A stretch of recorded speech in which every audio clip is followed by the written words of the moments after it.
Estamos en una serie de 10 sermones, voy en el número 6, experimentando a Dios de cerca. Hoy quiero hablarles a ustedes sobre Dios, el Dios poderoso, sintiendo las fuerzas en una tierra extraña. Esta serie la he estado elaborando, amados, hace como 2 años que he estado viniendo hablando de ella, cultivándola en mi corazón. Y usted se ha de decir, pastor, es que lo que está diciendo, lo que ha dicho, lo hace por mí. La verdad, no lo tomaba en cuenta hace 10 años ni 2 años, pero Dios sabe que el Espíritu, amados, puede ver en la condición a la iglesia, en el Espíritu Santo, y puede ver la condición que vamos a estar necesitando para estos días. Y yo sé que esta serie a mí en lo personal me ha bendecido, me ha desafiado, me ha puesto a pensar en muchas cosas de cómo mantener amados, una relación y estar experimentando a Dios de cerca, porque es muy fácil, amado, empaparse de lo normal, de lo cotidiano, de lo acostumbrado y olvidarnos de que Dios es un Dios de hoy, un Dios presente, un Dios vivo, un Dios que desea algo fresco todos los días para nosotros. Y esto es importante. Ahora, el tema que voy a traer habla de un joven, Daniel. Y mientras estudiaba, amados, y repasaba esta palabra para ustedes, se me dieron tres palabras que quiero describir todo este sermón. Yo creo que esto nos va a ayudar mucho a nosotros como padres, pero también si usted es joven, que entienda lo que yo quiero decirles el día de hoy. Porque, amados, creo que hay una palabra para cada uno de ustedes en esta hora, tanto para papás como para los hijos y para todo lo que el mundo está ofreciendo y cómo está atacando a nuestros valores el día de hoy. Hay 3 palabras que yo quiero describir, cómo quiero describir este sermón o esta plática con ustedes. Una palabra sería compromiso. Dentro de este tema, con Daniel, vamos a hablar de un compromiso de antemano por Dios. Un compromiso es más que gritar un gloria a Dios y un aleluya. Un compromiso es más que venir cada domingo a la iglesia o de vez en cuando. Un compromiso, amados, es estar en medio de la tempestad y de un mundo pagano y tú sigues confesando que Jesús es tu Señor. Ese es un compromiso y de eso vamos a hablar. Amado, en esta historia puedo ver convicciones. Porque veo a un joven, amado, que entra en una cultura pagana, en un mundo pagano, amados, y en lugar de ser sustraído a la cultura y llevado y empapado de la cultura, amado, él se sostiene firme en sus condiciones y logra cambiar una cultura, amados, pagana en una cultura, amados, que honre y glorifique a Dios. Pero también veo, amados, en esta historia confianza, una confianza que se tenía a Dios, amados, en Dios, una confianza de que Dios estaba en medio operando, aunque no se entendían los tiempos en que se estaban viviendo, en que Dios permitió que Jerusalén fuera invadida y que se llevaran lo mejor, tanto en vidas y en oro y en tesoro y en utensilios del templo. Se tenía una confianza de que Dios estaba al tanto. Ahora, en esta mañana vamos a considerar la vida de Daniel. Amado, porque dentro de esa vida, la vida de Daniel, yo miro que Dios es una influencia increíble. Dios es una influencia increíble en la vida de Daniel. Y amado, Dios es fiel en la vida de Daniel. Inclusive Daniel era un hombre tremendo y a través de su vida se nos da algunos principios tremendos. Amados, aquí es una cosa que tanto como familia, como padres o como jóvenes, amados, que somos, amén. Además, yo soy el único joven. Se vale de jóvenes de 100 años para abajo. ¿Okay? Aquí todos calificamos. ¿Qué tanta influencia tiene Dios sobre tu vida? ¿Qué tanto control tiene Dios sobre tu vida? Porque lo dicho aquí es cierto. Aquí es muy fácil buscar de Dios, alzar la mano, gritar gloria a Dios. Pero afuera, en el mundo, en la corriente, en la escuela, en el colegio, en la universidad, en el noviazgo, ¿qué tanta influencia tiene Dios en tu vida? Ahora, este relato del cual vamos a estudiar en esta hora sucedió 600 años antes de Cristo. Quiero que entiendan la posición de este hombre. 600 años. Usted sabe que el rey Nabucodonosor, ya lo supo pronunciar porque yo le puse entre paréntesis este rey Naco, así para que ya todos entendemos la palabra Naco, ¿verdad? Ok. De Babilonia, literalmente entró y invadió y tomó cautivo al pueblo judío. En la primera invasión, Daniel fue llevado, amado, a Babilonia. Pero bajo la segunda invasión, el profeta Ezequiel fue llevado cautivo. Aquí hubo dos profetas, amados, que Dios trató con ellos bajo esta invasión. Una con Daniel y la segunda fue con el profeta. Eran dos de los profetas del Antiguo Testamento, Daniel y Ezequiel. Fueron tomados. Daniel fue llevado y puesto en el palacio. En la segunda invasión, Ezequiel fue tomado como esclavo. Dos hombres poderosos, dos hombres profetas de Dios, dos hombres piadosos, dos hombres influyentes, usados de una manera totalmente por Dios. Literalmente caminaron por diferentes caminos. Era el mismo Dios, pero qué interesante es esto, porque en la misma historia, cuando este rey de Babilonia toma posesión de Jerusalén, en su primera invasión se lleva a Daniel. Y, amado, y se lleva a 3 hebreos y empieza a prepararlo. Pero en la segunda invasión, amado, se toma a Ezequiel. Daniel queda en el palacio del rey, Ezequiel queda como esclavo. Y yo me llama la atención, ¿sabe por qué? Porque así es Dios en nuestras vidas. Dios tiene un plan para tu vida, Dios tiene un plan para mi vida. Y ese plan es maravilloso, pero diferente. Es diferente. Dios sabe cómo, por qué pasa por tu vida de esa manera, por qué pasa por mi vida. Y a veces tú ves tus problemas con Dios y dices, oye Dios, como que se te pasó la mano. ¿Por qué? ¿Por qué a mí me pasa por esto y a otra persona le estás dando un camino más libre que yo? Bueno, Dios sabe por qué está tratando con tu vida. Ayer, el viernes, vi una noticia de Alex, de un pastor que ambos conocemos, y este pastor lo conozco, inclusive me descubrí que es de mi edad, acaba de morir de cáncer. Y estaba esperando una llamada de él porque yo iba a ir a visitarlo. Y dije, no puede ser. Y es un hombre entregado a Dios, un hombre que ama a Dios. Y yo quiero decirte, los propósitos de Dios en la vida de cada uno son diferentes, pero es el mismo Dios. Dios trató con Daniel de una manera diferente, trató con Ezequiel de una manera diferente. Y en la vida de Daniel lo encontramos terminando en el palacio del rey, siendo altamente influyente en el gobierno babilónico. Ahora hay 4 megatemas que yo veo en la vida de Daniel, que voy a decirle. Si usted lee el libro de Daniel, se va a dar cuenta de estas 4 cosas. Número 1, que Dios siempre está en control. No importa lo que pase en tu vida.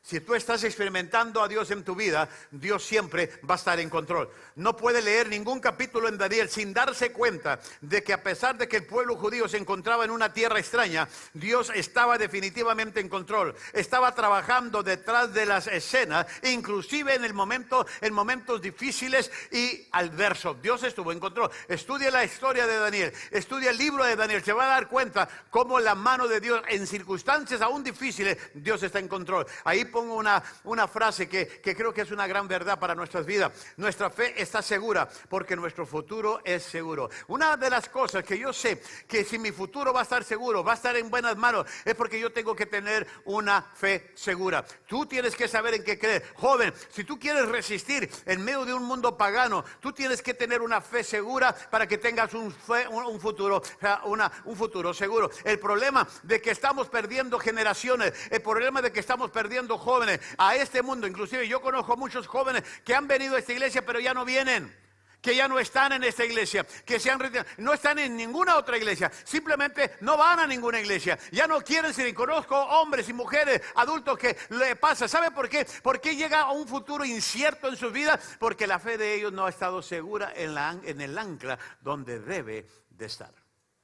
Y tenemos que entender que si queremos nosotros experimentar a este Dios poderoso, tenemos que estar experimentándolo a Él de cerca para poder sentir las fuerzas en una tierra extranjera. Pero lo que yo veo también en la vida de Daniel y sobre el libro de Daniel, número 2, el poder del propósito. A través del libro de Daniel encontramos que porque Daniel, sus amigos y sus colegas tenían un propósito en sus vidas, había una gran convicción y había un gran poder. Mire, cuando tú sabes lo que crees y tú sabes tus convicciones, va a haber siempre poder en tu vida. Tú pierdes el propósito de Dios en tu vida, pierdes el poder. Tú no sabes para qué vives, no sabes en qué crees. Ahorita estás bien, mañana estás mal, y vives en una montaña rusa espiritual en tu vida. Se necesita tener propósito para tener poder. Usted puede ver que estos jóvenes no se inclinaron a las presiones de la sociedad, ni lo hicieron. Incluso vivieron efectivamente en una sociedad pagana. Porque sabían en lo que habían creído, sabían el poder de un propósito, para qué fueron llamados, para qué fueron apartados por Dios. Inclusive hay una frase que les puse ahí: el hombre vive por creer en algo. Tienes que creer en algo, porque si tú no llegas a creer en algo, por cualquier cosa te vas a derrumbar.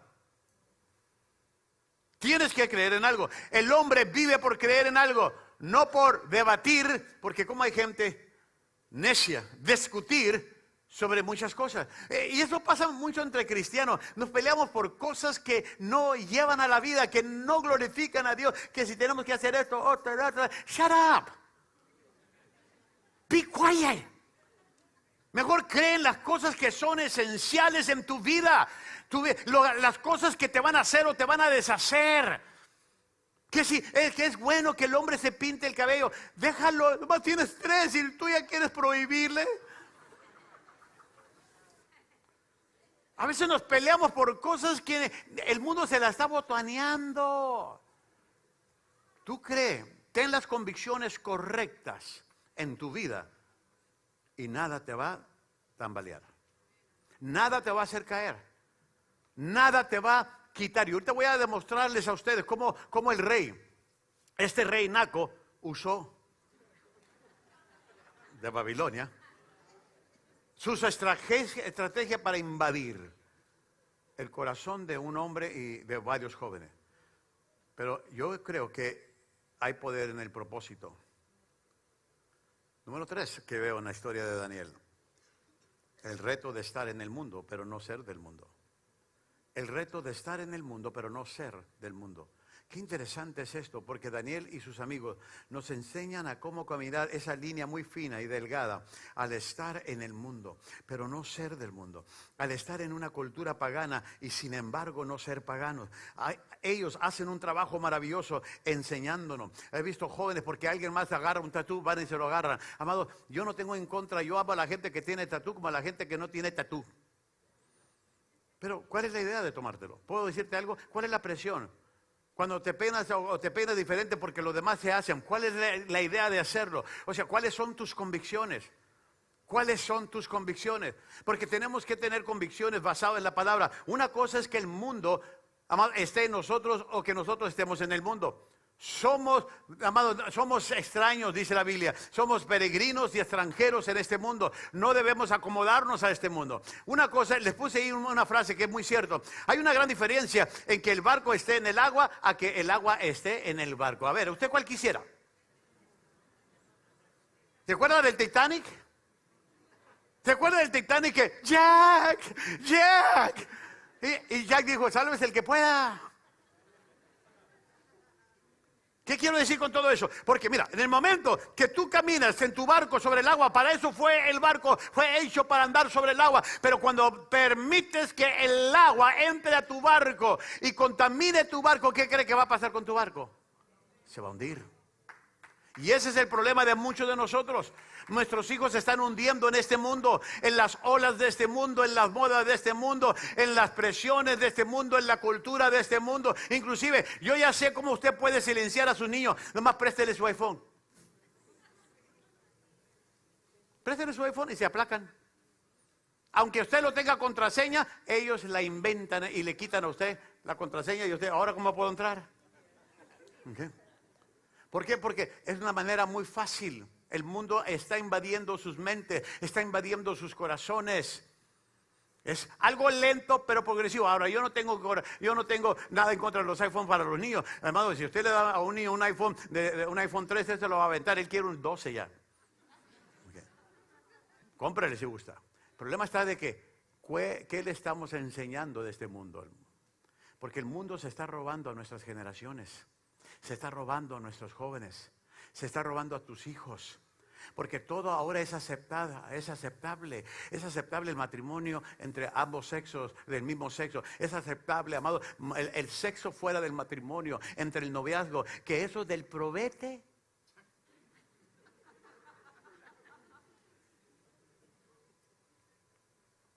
No es aceptable ante Dios. No es aceptable. Por eso, si tus hijos van a andar de novio, más dile: ustedes tienen que aprenderse un canto y más si van a estar solos.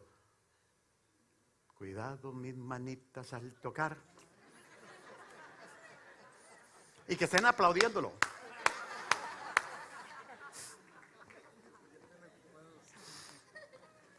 ¿Y saben por qué les digo? Porque muchos hoy dicen, es que vivimos en otra generación. No, no, no, no, no, no, no. Los valores son los mismos. Lo que pasa es que la generación, los valores, las costumbres han entrado a nuestra vida y Dios lo tenemos relegado en una vitrina por si acaso lo necesitamos, pero yo voy a seguir mi vida. El agua está entrando al barco. Otra cosa que yo veo en la vida de Daniel: Dios es fiel. A través del libro de Daniel podemos ver que Dios es fiel. Dios es fiel con su pueblo. Él liberó a Daniel de la prisión. Él liberó a Daniel de los fosos de los leones. Dios siempre estaba cuando su pueblo lo necesitaba. Stanley Jones dijo lo siguiente: cualquier cosa menos que Dios lo va a defraudar. Cualquier cosa, no importa si es algo atractivo en el mundo, no importa si es algo que la cultura te está enseñando y te ha abrazado y es cool. Cualquier cosa menos que Dios te va a defraudar. Te va a defraudar. Ahora voy a entrar con esta historia porque tengo un tiempo límite el día de hoy. Tenemos la ofrenda misionera. Ahorita cuando yo diga el amén, nadie se vaya, por favor, porque tenemos la ofrenda misionera. Pero mira, voy a darte aquí, en estos dos versículos, alguna historia. El rey, en el año tercero del reinado del rey Joacim de Judá, el rey Naco de Babilonia vino a Jerusalén y la sitió. Y mire lo que dice: y el Señor permitió que Joacim cayera en manos. El Señor permitió. Aquí hay dos cosas importantes en estos dos versículos. En los primeros dos versículos del libro de Daniel tenemos dos declaraciones sobre la invasión de Jerusalén.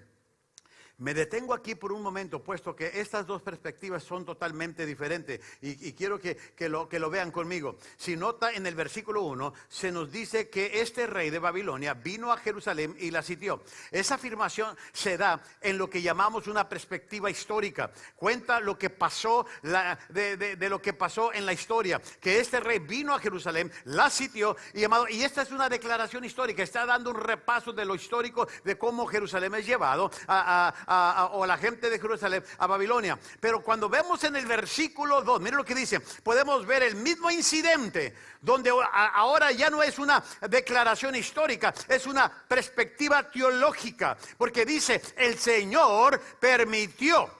¿Se fija ahí? Ya no es una historia, amados, de Israel. Ahora es un punto, una perspectiva teológica. Ahora, ¿qué acaso no es interesante el ver este mismo incidente con dos interpretaciones, amados, que a ti y a mí nos llama la atención? Básicamente, el pueblo judío es tomado cautivo, pero el versículo 1 lo declara históricamente. Este rey vino y sitió a Jerusalén. El versículo 2 nos dice, el Señor permitió. Las declaraciones históricas responden a las preguntas de quién, qué y cuándo.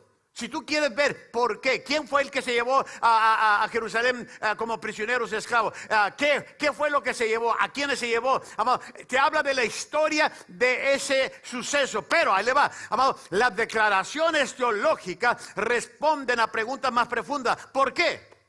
¿Por qué ese quién, qué y cuándo? ¿Por qué pasó? ¿Cuál fue la razón del por qué pasó? Y en esta mañana, al entrar al libro de Daniel, tenemos que preguntarnos por qué Dios entregó al pueblo judío en manos de este rey malo. Bueno, hay dos razones. Número uno, por las profecías bíblicas. Tenían que cumplirse ciertas profecías bíblicas. Déjenme darles un trasfondo. Amado, 100 años antes de este incidente, Isaías había dicho y profetizado que el pueblo judío sería capturado por el imperio romano. Ahora, ¿qué quiero decir? Usted dice, pastor, ¿por qué? ¿Por qué? Porque había ciertas cosas. Dios sabe cómo nos vamos a portar. Porque Dios permitió esta profecía porque sabía cómo su pueblo lo iba a dejar, lo iba a abandonar. Pero no solo tenemos una profecía bíblica. Ahora ese me lleva al segundo punto. Me lleva a los principios bíblicos. Los principios bíblicos están en la palabra de Dios y unen las profecías de Dios y amados, cuando juntamos las profecías y los principios, trabajan juntos. Aquí hay un principio bíblico que he puesto en sus notas. Quiero que entiendan esto. Esta frase que puse aquí en sus bosquejos, se los puse con una razón y usted necesita no perderse esta idea. ¿Por qué? Porque el perder esta idea y no entender esta idea es no entender a Daniel. Mira lo que dice. El principio bíblico es que Dios es fiel en sus bendiciones, pero también Dios es fiel ¿en qué? En sus juicios. Quiero que entiendan esto. Mire, quiero que vean, escuche bien. Y nos son dados, ¿qué? Las bendiciones como los juicios. Nos son dados de acuerdo a nuestra, ¿qué? Obediencia o desobediencia, ¿a qué? A su voluntad, no lo que tú crees, a lo que yo pienso, a su voluntad. Y miren lo que dice, las maldiciones que Dios permite sobre nuestras vidas llegan a ser una crisis. Nuestra respuesta nos hará miserables o mejor. Ahora, quiero que entiendan, ahí dije, y vean ahí, la respuesta. Dice que Dios permite, las maldiciones que Dios permite sobre nuestras vidas. Usted, pastor, Dios permite maldiciones. Amado, recuerde que Dios es fiel. Voy a explicarte este punto. Cuando pensamos en la fidelidad de Dios, pero muchas veces pensamos en la fidelidad de Dios solo en el lado positivo. Solo en el lado positivo. Decimos, Dios es fiel para bendecir a su pueblo. Y eso es verdad. No hay ninguna mentira, ningún engaño sobre eso. Dios es fiel para bendecir a su pueblo. Pero no tiene que ser un estudiante muy profundo y especialmente del Antiguo Testamento para entender que Dios es fiel también en sus juicios. Porque si usted apunta, y ahorita voy a hablar de este capítulo, el capítulo 28 de Deuteronomio, apúntelo ahí en su bosquejo. Capítulo 28 de Deuteronomio es el capítulo de las bendiciones y es el capítulo de las maldiciones. Es en donde Dios de nuevo está estableciendo el pacto entre Él y su pueblo. Y cuando usted entra al capítulo 28, Dios básicamente nos dice cómo están, cosas como esta. Miren, lo que Dios nos está diciendo, cuando tú lees el capítulo 28, tú estás escuchando literalmente a Dios decirte, si me obedeces, te bendeciré. Si me desobedeces, hay un precio que vas a pagar. Habrá maldiciones que vendrán sobre ti. Es sencillamente lo que Dios está diciendo. Cuando tú lees todo el capítulo 28, Dios te está diciendo, si me obedeces, te voy a bendecir. Pero si me desobedeces, van a venir voy a permitir las maldiciones. Ahora, Dios es fiel en lo bueno, pero también es fiel en sus juicios. Y si Dios promete que porque hicimos lo malo, entonces van a venir las maldiciones, Él va a cumplir con eso. ¿Por qué? Por la consecuencia del hombre, por la consecuencia nuestra. Ahora, se tiene en la primera sección del capítulo 28 las bendiciones, y luego en la segunda sección se tienen las maldiciones. Ahora, era muy comprensible para la cultura del Antiguo Testamento porque cada reino tenía un pacto. Cuando se establecía o se levantaba un reino, había un pacto. Y cada pacto tenía bendiciones y maldiciones en ella. Lo que hizo este pacto diferente a los otros reinos seculares fue cuando Dios, mueve en el capítulo 28 de Deuteronomio, dio las bendiciones y Dios dio las maldiciones. Ahora, Él puso primero en este pacto que Él establece en el capítulo 28 las bendiciones primero y luego pone las bendiciones. ¿Por qué recalco sobre esto? Lo voy a recalcar por esto. Si usted lee los manuscritos de los reinos cuando hacían pacto, cuando entraba un rey o cuando se establecía un país, una nación, quiero que entiendan, ellos, los reyes de ese reinado, primero hablaban de maldiciones. O sea, como quien dicen, le ponían temor a la gente sobre sus cabezas, diciendo, o me obedeces o me obedeces. Y ya pues que leían todo lo que era la consecuencia de no obedecer al rey, o pagar atributos, o pagar impuestos. Entonces todo lo que pedían, entonces le decían, pero si eres un buen ciudadano vas a vivir en paz. Y lo curioso de esto, que cuando Dios está poniendo las reglas de su pacto dentro de su reino, Él empieza por las bendiciones. Él no empieza por las maldiciones, Él empieza por las bendiciones. Si me obedece, todo lo que pisare la planta de tus pies, todo lo que tocare tu mano, todo el trabajo, todo, si me obedece, te voy a bendecir. Pero también Dios dice, pero si me desobedeces, va a haber juicios para ti. Por eso yo les digo, Dios es justo. Mire, en otras palabras, si yo puedo parafrasear todo el capítulo 28 para ustedes, iría de esta manera. Dios nos está diciendo, quiero que seas un pueblo bendito, quiero bendecirte, quiero que seas un pueblo peculiar, quiero que seas un pueblo santo, quiero derramar mis bendiciones sobre cada uno de ustedes, derramaré mis bendiciones sobre ustedes si me obedecen. Pero también Dios dice, pero si eres fiel pero también seré fiel en permitir las calamidades que vengan a su vida si ustedes me desobedecen. Esto es lo que está diciendo este capítulo. Ahora usted va a decir, pastor, ¿qué trae todo esto con Daniel? Mucho, porque si usted se va a los versículos que yo tengo ahí en su bosquejo, Segunda de Reyes 23. Vayamos al trasfondo de este ejemplo del rey de Babilonia que se menciona durante el tiempo de Daniel y el rey de Jerusalén. Dice el versículo 36, Joacim tenía 25 años cuando empezó a reinar. ¿Y reinó cuántos años? 11. Ahora, él es uno de los pocos reyes, porque hubo otros también que reinaron muy poco. Los reyes llegaban a 40, 50, 60 años reinando. Él fue, amados, nomás 11 años. Pero miren, aquí no se trata del tiempo que duró reinado, sino de lo que hizo mientras reinaba. Miren lo que dice el versículo 37. E hizo lo malo ante los ojos del Señor, conforme a todo lo que habían hecho sus padres. O sea, ahí fue donde Dios dijo, ¿no me obedeces? ¿No me estás obedeciendo? Esos juicios que estoy permitiendo de maldición por la desobediencia van a venir sobre ti. Si me obedeces, entonces van a venir la bendición sobre ti. Pero si no me obedeces, esos juicios. Aquí dice que hizo lo malo. Mire el versículo ahora, amado 1 del capítulo 24 de Segunda de Reyes. En los días de Joacim subió Nabucodonosor, rey de Babilonia, y Joacim fue su siervo por 3 años. Después se levantó y se rebeló contra él. O sea, quiso salirse de esa esclavitud después de 3 años. Y el Señor, mire lo que dice aquí, porque tenían juicio. El Señor es fiel en sus juicios, entienda eso. Y el Señor envió contra Joacim bandas de caldeos, banda de arameos, banda de moabitas, la banda del recodo, la banda... O sea, todas las bandas que usted permite en su casa.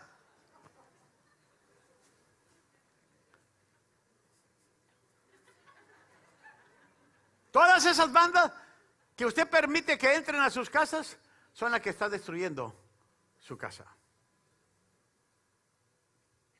Ahora, ¿sabe qué?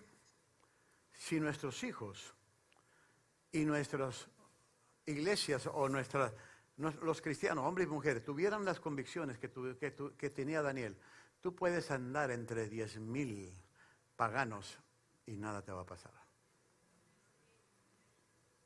Tú puedes venir e ir a todas las bandas que vengan a escondido. Hagáis. Ay, pastor, ¿usted cómo sabe? Porque también veo televisión ahí en anuncian que van a estar Ramón Ayala y que para acá y que... Déjenme encontrar algo más bonito para ustedes. Los hijos de Israel habían desobedecido a Dios. Eso es lo que nos está diciendo esta historia. Entonces Dios mueve la maquinaria de Babilonia, basado en el rey de Babilonia, para que vayan y cumplan con el juicio de él sobre un pueblo desobediente. Eso es lo que está pasando. Esto es lo que vemos aquí. Daniel estaba viviendo en ese tiempo que el rey de Babilonia llega. Daniel estaba viviendo en ese tiempo y es llevado a Babilonia. Mire lo que dice el versículo, ahora capítulo 1, versículos 3 en adelante de Daniel. Además, el rey le ordenó a Aspinaz, jefe de los oficiales de su corte, que llevara a su presencia a algunos de los israelitas pertenecientes de la familia real y a la nobleza. Deberían de ser jóvenes, apuestos y sin ningún defecto físico, que tuvieran aptitudes para aprender de todo y que actuaran con sensatez. Jóvenes sabios y aptos para el servicio en el palacio real, a los cuales Aspinaz debía enseñarles la lengua y la literatura de los babilonios. Aquí vemos lo que el rey está haciendo. Lo que está haciendo en su primera invasión es ir detrás de los líderes jóvenes. Amados, él dijo, miren, ustedes los ancianos se pueden quedar detrás, nomás denme a sus jóvenes, voy a cambiar a toda una generación y voy a desaparecer sus generaciones. ¿Por qué? Porque iba a empezar por la juventud, iba a empezar por ello. Él quería darle lo mejor de lo de Babilonia a estos jóvenes, ofrecerles todo lo mejor y reentrenar sus mentes hasta que ellos llegaran a pensar como pensaban los de Babilonia. Se dio cuenta de que serían, amados, el futuro de Israel si los dejaba así. Pero mejor dijo, mejor los voy a hacer que se enamoren de Babilonia, que les guste Babilonia, que quieran a Babilonia y que agarren las cosas de Babilonia y ya no van a querer regresar a Jerusalén. Voy a contagiarlo con todo lo bueno que tiene el paganismo, en otras palabras. Ahora, me llama la atención porque esto es solo para ayudarnos a que nosotros, tú y yo, despertemos nuestro sentido, porque aquí está un plan que está maquinando este rey, que usó con Daniel, y no es algo nuevo, amado, no es una lección de historia que les estoy dando, es algo que Satanás todavía usa para adoctrinar a nuestros hijos. Este rey entendió bien este principio. De hecho, tenía 4 cosas que hizo, amado, como estrategia. Porque la idea era cambiar el pensamiento de estos jóvenes para poder cambiar la cultura de donde ellos venían. Mire el plan de este hombre: aislamiento. El plan de ellos era retirarlos, alejarlos. Lo primero que hizo fue sacarlos de Jerusalén. Los quitó de la influencia hebrea, los quitó de las enseñanzas de la palabra de Dios, de los hijos de Dios, de la comunión del pueblo de Dios. Literalmente los aisló. Consiguió separarlos para que pudieran ser entrenados de la manera que querían. Amado, déjeme decirle, yo a veces le pregunto a los padres, ¿dónde está tu hijo? Ay, no quiere venir, no quiere. ¿Sabe lo que está haciendo? ¿Sabe lo que está pasando? El diablo te lo está aislando. Te lo está retirando de la iglesia, de las cosas de Dios. Y poquito a poquito te vas a dar cuenta, cuando él ya tenga su carro, cuando él ya pueda, ya no va. Usted pregunte, inclusive papá, yo voy a decirles algo, hágase una pregunta: ¿por qué sus hijos que antes venían a la iglesia ahora no vienen? Porque el diablo logró aislarlos, llegó a separarlos. Una de las estrategias de este rey era aislarlo. ¿De dónde? Sacarlo del pueblo, de la influencia judía, de la cultura judía, de la enseñanza judía, la enseñanza de sus padres. Los voy a aislar. Y eso es lo que está pasando hoy con familias. Está pasando con hombres y mujeres. Está pasando con tus hijos. El diablo los está aislando. No solo eso. Número 2, adoctrinando.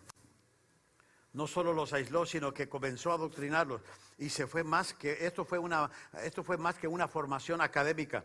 Mire lo que dice el versículo 4, la última parte: a los cuales Aspenaz debía enseñarles la lengua y la literatura de los babilonios. Comenzó a adoctrinar sus mentes. Comenzó por enseñarles a pensar como una cultura pagana, entendiendo que la vida está llena de perspectivas. Y básicamente lo que vemos es que, amado, lo que les van a enseñar. Mira, si nosotros empezamos a cambiar la mentalidad, básicamente lo que ellos empiecen a ver es lo que van a hacer. Para esto tengo que aislarlo, amado. Y si este rey lograra conseguir que estuvieran preparados bajo la cultura de los babilónicos, ellos pensarían como un babilónico. Ellos no pensarían como hijos de Dios. Él, el rey, entendía esto. Vemos que, amado, tú y yo vemos lo que estamos preparados para mirar. ¿Quién te está formando tus pensamientos? ¿Quién está formando tus ideas? ¿Quién está formando tus valores? ¿Quién te está formando tus cosas? Porque hay padres que han venido: mi hijo se fue al mundo, mi hija es lesbiana, mi hijo es gay. ¿Qué hago? Tienes que amarlo, pero tú tienes que sostenerte los valores. Pero déjame decirte algo, papá, escúchame. Por favor, escúchenme. Esto no empieza ya cuando tu hijo se desvía. Esto debió de empezar desde que estaban pequeños, en plantar esa semilla de valores, pasar a hacer cosas, amado, que tú tienes que pagar un precio hoy. Pero si tú no lo haces, la generación de tus hijos los va a jalar, la generación de tus hijos los va a arrastrar, los va a echar a perder. Todo lo que tú anhelabas en él se va a ir por la ventana. Se va a ir. Porque el mundo está adoctrinando. Inclusive, veas el sistema hoy escolar. Están enseñando el sexo como nunca. Pero de una manera no bíblica, una manera de la cultura que estamos viviendo. Tenemos que entender que, amados, si preparamos a nuestros jóvenes a la manera de cómo ve el mundo, van a amar a este mundo. Como un hombre piensa en su corazón, dice la Biblia, así es él. Este rey lo sabía y dijo: no solo los voy a aislar de la influencia judía, no solo los voy a aislar de ellos, sino que voy a comenzar a adoctrinarlos con la cultura babilónica. ¿Qué tanto del mundo tienen tus hijos en su vida? Y eso es lo que tenemos que preguntarnos. ¿Por qué estamos perdiendo generaciones? Yo no digo porque no vayan a esta iglesia, qué bueno que fueron a otra iglesia, pero no quieren ir a ninguna parte. Y fueron creados. Tal vez estuvieron en Aguana, estuvieron amados en el ministerio de niños, sirvieron como adolescentes, pero llegó un punto en que hubo un choque de crisis en su vida emocionalmente. Y por la falta de valores y la falta de principios y convicciones, los perdimos. Los perdimos. Número 3, otra estrategia o el plan de este rey, convenir, o sea, acceder o poquito a poquito estar llegando a ello. Miren lo que dice, el rey les asignó raciones diarias de la comida y del vino que se servían en la mesa real. Su preparación habría de durar 3 años, después de lo cual entrarían al servicio del rey. En el versículo 5 vemos que empezó con una ración diaria de la comida escogida por el vino, por el rey y de su vino. Y eso es interesante, no comenzó con estas mentes jóvenes con una discusión de la teología, porque a veces él no dijo, a ver, ¿qué opinan de la teología babilónica? A ver, ¿qué opinan de sus libros, de los antiguos de historia? Él no empezó por necedades, por cosas que tú y yo nos peleamos hoy en día. Amado, el diablo no empieza por eso. ¿Sabe cómo empieza el diablo? El diablo empieza por cautivar la mente de tus hijos. El diablo nos deja que nosotros, los espirituales y religiosos, estemos peleando por doctrina, mientras él está trabajando en la mente de tus hijos. ¿Por qué no podemos ser una iglesia normal? ¿Por qué? ¿Sabe por qué? Porque le estamos dando mucho terreno. ¿Sabe lo que dijo el rey? Les voy a empezar por algo que ellos ni esperaban, por las comidas, por los vinos, algo que les empiece. Y entre ellos iban los iPhones, iban todo lo demás. ¿Okay? Por lo que les gusta, por lo que aquí se usa, la moda de aquí, por lo que está en Cuba, aquí en Babilonia, por todas las marcas habidas y por haber, por todos los tenis. Vamos a empezar por ahí. Por eso Nike, ¿verdad? Y sabe que todas esas son cosas buenas, son parte del mundo, pero cualquier cosa menos que Dios te va a defraudar. Pero el mundo, como quiere cambiar tu cultura, tiene que empezar por lo que tiene. Inclusive empieza a trabajar lentamente en la vida de nuestros hijos. Por eso hemos perdido generaciones. Y no debemos estar perdiendo. Lo último como plan de Nabucodonosor fue confusión. En los versículos que siguen ahí, les cambió el nombre. Confundió la identidad de ellos. Me llama la atención porque mira el versículo 7, los cuales el jefe de los oficiales les cambió el nombre. A Daniel lo llamó Beltasar, a Ananías, Sadrat, a Misael, Mesac y a Azarías, Abednego. Ahora, ¿por qué es esto importante? Él decidió confundirles, cambiándoles el nombre. Les dio nombres babilónicos. Sabía que todos los días se les llamaría por ese nombre. ¿A ti cuántas veces no se te llama por tu nombre durante el día? Pedro, Juan, María, burro. O sea, a veces es apodo. Okay. Y nos llaman, entonces, imagínense cuántas veces iban a estar oyendo, ya no Daniel, ya no iban a estar oyendo, amado Azarías, Abednego. ¿Qué es lo que está haciendo el rey aquí? Empezó a enfocarlos y darles un nuevo nombre. Y por supuesto, en la tradición judía, el nombre era pero muy significativo. Y les quitó el nombre que les fueron dado en su tierra y les dio nombres babilónicos. Así que todos los días, cuando escuchaban sus nombres, incluso escuchaban sus nombres como un babilónico. Empezó a confundir la identidad de ellos. Usted ve que este rey conocía un principio muy importante, y el principio importante es en que la manera en que pensamos acerca de uno mismo, la manera en que pensamos acerca de Dios, la manera en que pensamos sobre la misma vida determina la manera en que actuamos.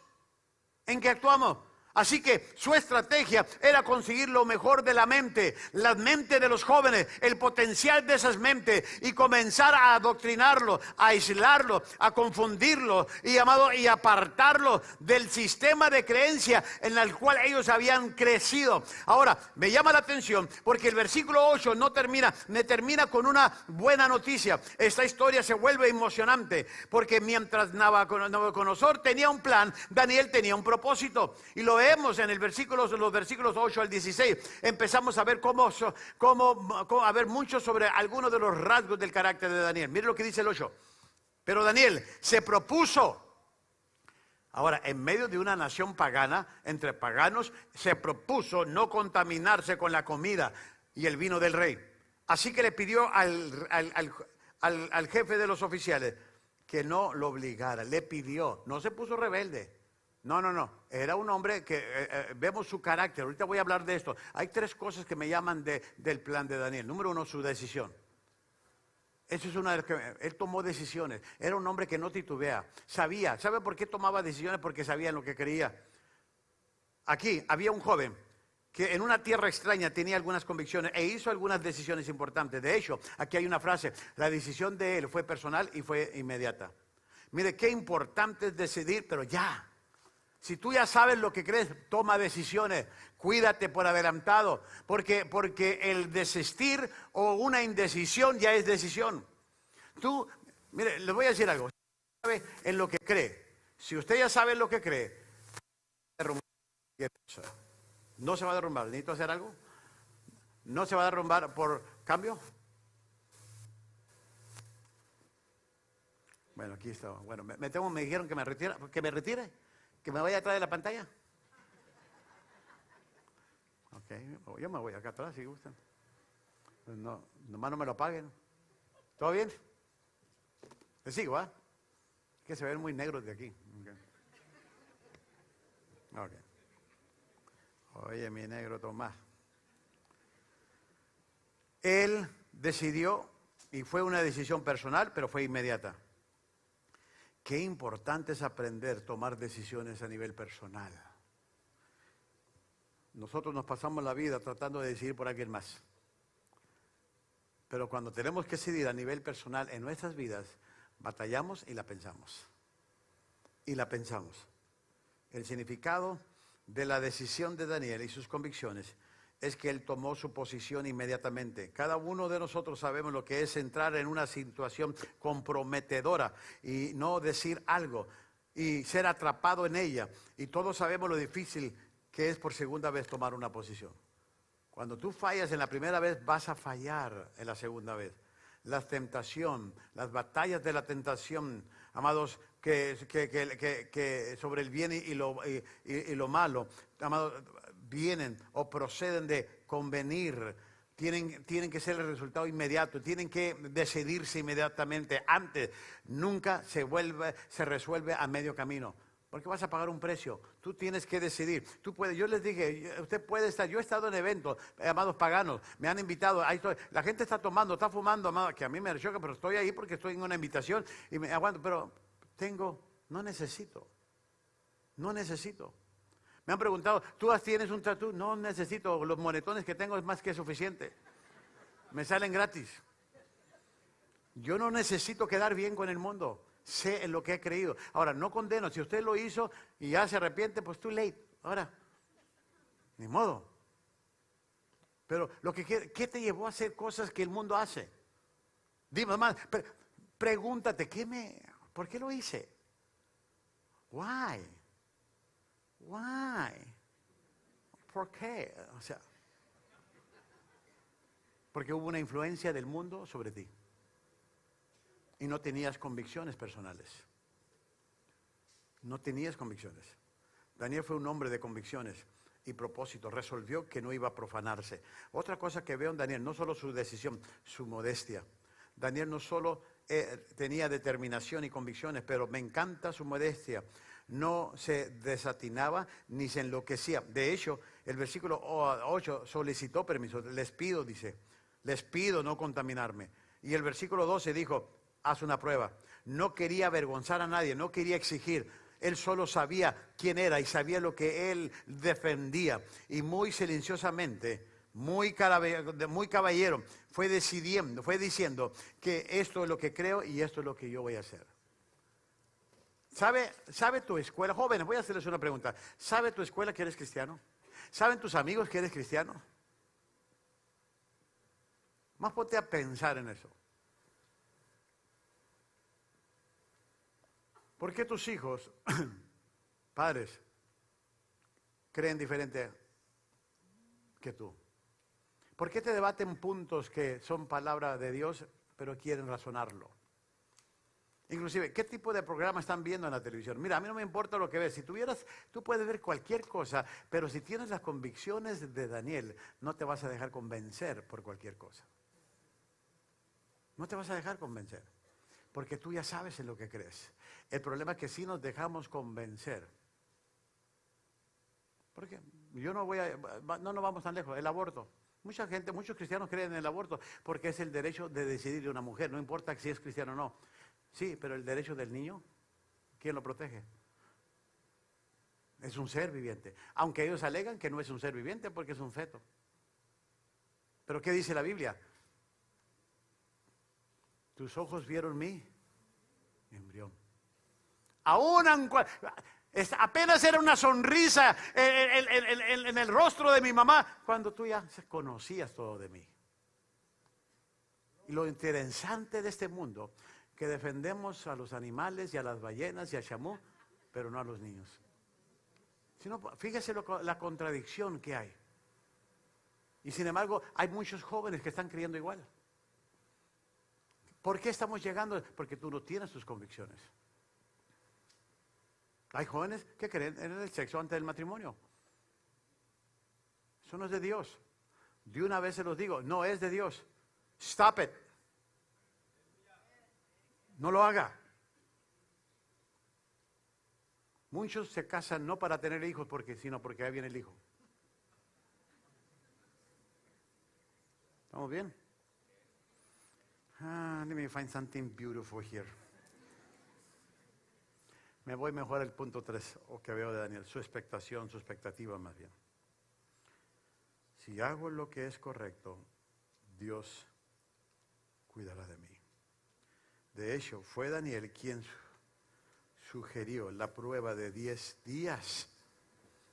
Porque él dijo, pónganme a prueba de 10 días. Ustedes me quieren moldear a lo que ustedes hacen, pero pónganme a prueba. Dame la comida que yo estoy acostumbrado. No me voy a contaminar con lo que ustedes hacen. No voy a hacer de lo que ustedes hacen. No importa si el rey lo mandó. Yo quiero agradar a Dios. Y vamos a hacerlo por 10 días y a ver quién se ve mejor al final. Ahora, ¿sabe por qué Daniel podía decir eso? Fácil. Porque Daniel entendía que Dios le sería fiel si él fuera fiel. Daniel entendía este principio, que si él fuera fiel a Dios, Dios iba a ser fiel con él. Ahora, echemos un vistazo. Vimos en el plan de este rey que los aisló, adoctrinó, y los confundió, quería confundirlo. Pero vemos que no funcionó con Daniel, porque Daniel tenía principios y convicciones y era decisivo sobre ello. Con modestia y con decisión, Daniel tenía grandes esperanzas que Dios lo libraría. Amado, y mire lo que dice la Biblia en Daniel, capítulo 1, versículo 17. A estos 4 jóvenes Dios les dotó de sabiduría e inteligencia para entender toda clase de literatura y ciencia. Además, Daniel podía entender toda visión y todo sueño. Cumplió el plazo fijado. ¿Cuál plazo fijado? No habla de los 10 días, habla de los 3 años que el rey mismo había puesto. El de los 3 años, perdón. El plazo fijado por el rey. Y conforme a sus instrucciones, el jefe de oficiales lo llevó ante su presencia. ¿Cuál presencia? La presencia del rey para examinarlo. Luego de hablar el rey con Daniel, Ananías, Misael y Azarías, no encontró a nadie en que los igualara. De modo que los 4 entraron a su servicio. Fíjese, mira, 3 años comiendo y manteniéndose en pureza, en no contaminarse, proponiendo en su corazón en no contaminarse. Mire cómo Dios los honró. El rey los entregó. Los interrogó en todos los temas que requerían de sabiduría y discernimiento. Y mire lo que dice aquí, y los halló 10 veces más que. Otra versión dice 10 veces mejores. 10 veces mejores que todos los magos y hechiceros de su reino. Así fue así como Daniel se quedó en Babilonia hasta el primer año del rey Ciro. Wow. ¿Usted cree que Dios te va a fallar en una tierra extraña? No le falló a Daniel, ¿por qué crees que te va a fallar a ti? Ahora, si tú crees que te puede fallar a ti, ¿por qué no estás haciendo lo que Daniel hizo? Vivir una vida de santidad, vivir una vida consagrada. Voy a terminar con 3 observaciones de lo que les acabo de leer. Las provisiones de Dios fueron el resultado de la fidelidad de Dios. Dios prohibió porque ellos fueron fieles. ¿Quieres que Dios provea para ti salidas? Que haga puertas, abra puertas. ¿Puedo decirte algo? ¿Quieres que Dios, ahí te va, quieres que Dios abra caminos donde no hay? Tú séle fiel. Tú séle fiel. Dios te va a honrar. Tú puedes experimentar a Dios de cerca, a ese Dios poderoso, y puedes tener fuerzas en una tierra extraña, en una cultura diferente. No solo eso, número 2, la fidelidad de ellos hoy los preparó para sus promociones mañana. Oh, Dios les dio promociones y los elevó a posiciones increíbles. ¿Por qué? Porque fueron fieles hoy. Lo del mañana fue el resultado de las bendiciones y decisiones de hoy. Ellos fueron bendecidos. Ellos fueron bendecidos, prosperados, porque se prepararon hoy. Hoy. Y número 3, la fidelidad de ellos influenció al rey, incluso a las generaciones futuras. Escuche este punto que les estoy poniendo aquí. La fidelidad de ellos influenció al rey e incluso a las generaciones futuras. Usted se estará preguntando, ¿influenció Daniel a las generaciones futuras, pastor? Claro que sí. Piense conmigo por un momento. Cientos de años después. Fíjense lo que les voy a decir. Después de este incidente, cientos de años después, más o menos 600. Ahí le va. El niño Jesús nace en Belén y hay una estrella en el cielo y los magos vienen del oriente. Venían de la región de Babilonia. Los magos, ahí le va. Escuche. This is good, I love it. Vinieron a buscar al niño Jesús. Ahora, yo entiendo que todavía no es Navidad. Yo entiendo que no les estoy predicando de un mensaje navideño, pero quiero que noten la influencia de la fidelidad de Daniel en una cultura pagana. Porque él influenció al rey. El rey lo tenía como uno de sus confidentes y pedía consejo después de que todos sus brujos y todos los Walters Mercados fallaron. Amado, mejor se trajo a Daniel. Se trajo a Daniel. Ahí le va. Aunque no era Navidad, dice la Biblia, miren lo que pasó. Llegó una influencia positiva, poderosa, piadosa de Daniel en esa posición del gobierno. No solo tocó al rey, que sabemos que sí lo hizo, sino tocó a las generaciones de la realeza, incluso a esa cultura pagana. Porque dice la Biblia que cuando el niño Jesús nació, de esa cultura pagana vinieron a buscarle. Decían, vimos vista en la estrella en el oriente, decían los magos, y venimos ¿a qué? A adorarle. Póngase a pensar en eso. ¿Cómo supieron del Mesías? ¿Cómo supieron del Cristo, el Salvador del mundo? ¿Cómo supieron del Dios que iba a enviar al mundo a su mejor hijo? ¿Cómo supieron? Porque había un hombre 600 años atrás que les estaba hablando de su fe, les estaba hablando de su Dios. Y dice, yo no me voy a contaminar con lo que este mundo me está ofreciendo, porque yo quiero servir a mi Dios, quiero sostenerme firme en mi Dios, porque mi Dios, el que me ayuda en esta tierra pagana, en esta tierra extranjera, ese es el Dios que me va a fortalecer, me va a dar el poder para yo vivir. Y el rey en que empieza a oírlo, la realeza empieza a oírlo, y pasan generaciones que cuando los magos ven la estrella y dice, ya lo estudiamos, porque ese hombre, ese Daniel que fue un príncipe allí en nosotros, que era judío, nos enseñó estas cosas, y hemos visto una estrella en el oriente y venimos a adorarlo. Imagínense la influencia de una generación a otra. Si quieres cambiar la cultura de tu generación, no te dejes cambiar por la cultura de esta generación. Escucha bien. Si quieres cambiar la cultura de tu generación, no te dejes cambiar por la cultura de esta generación. Jóvenes, escúchenme. Ustedes no son la iglesia del mañana, ustedes son la iglesia de hoy. Y lo que se está implantando en su vida y la vida de pureza que ustedes tienen que tener, Amados, se tienen que tomar decisiones hoy.